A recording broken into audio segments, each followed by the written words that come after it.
There appears to be a series of criminal activity in 2010 and then 2011, and then it just completely stops. A cold case murder mystery continues to be unraveled as a suspect is now behind bars. Well, good evening, everyone, and thanks for joining us tonight.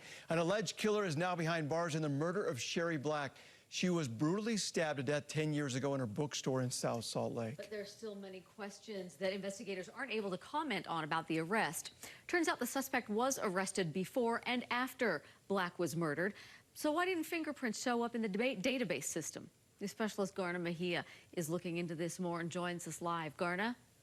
Yeah, good afternoon, Deanie. We are still waiting for those details and that information to come out of the district attorney's office. What we can do right now at this point is speculate and try to get a better idea, an informed idea of what really happened. Now, in terms of this database, that they should have been inputted into, there seems to be a connection in learning the fact that the suspect was actually in juvenile detention before and after he was arrested, or before and after he allegedly committed the crime of taking Sherry Black's life. But let's take a look at what we found out.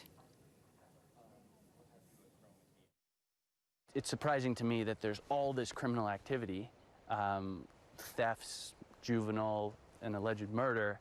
Criminal defense attorney J.P. Brummer isn't connected to the case, but he's been following the developments and points out the bulk of 29-year-old Adam Durborough's criminal offenses happened within a short time frame. There appears to be a series of criminal activity in 2010 and then 2011, and then it just completely stops. But just as it stopped, court docs indicate Durborough was arrested. He pled guilty to shoplifting before and after he allegedly took Sherry Black's life at her bookstore.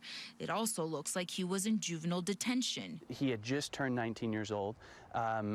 There's a possibility that he could have committed a serious felony while he was a juvenile. I don't know. And that he was still finishing up a program. It wasn't until Durborough's second theft arrest that he was booked and fingerprinted into jail. Yet it's unclear if those fingerprints ever proved a match with the crime scene, as detectives shared years ago. We have DNA, we have fingerprints.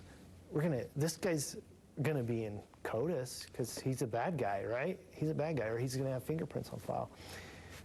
He's not. It was Durborough's DNA that apparently linked him to Black's murder after all these years. So there's a possibility that the fingerprints were not a match, and that's why he was not flagged in the system until now, until the DNA was retrieved. In 2017, detectives even used DNA from the crime scene to create a suspect sketch. Today, it shows an uncanny resemblance to Durborough. So it's a little eerie. Information on what led detectives to take his DNA just 4 days ago remains to be shared, among with so many other questions, including why Durborough's criminal actions seemingly came to a screeching halt. I don't know if he just thought that if I get caught again, if I get in the system again, they're going to be able to connect me to this murder, and then just made sure that he steered clear of the police. Now, Durborough's criminal record in juvenile detention is sealed, so we're not able to get it, likely along with any fingerprints taken from him. Another update in this case is expected early next week once the aggravated murder and burglary charges are screened through the district attorney's office.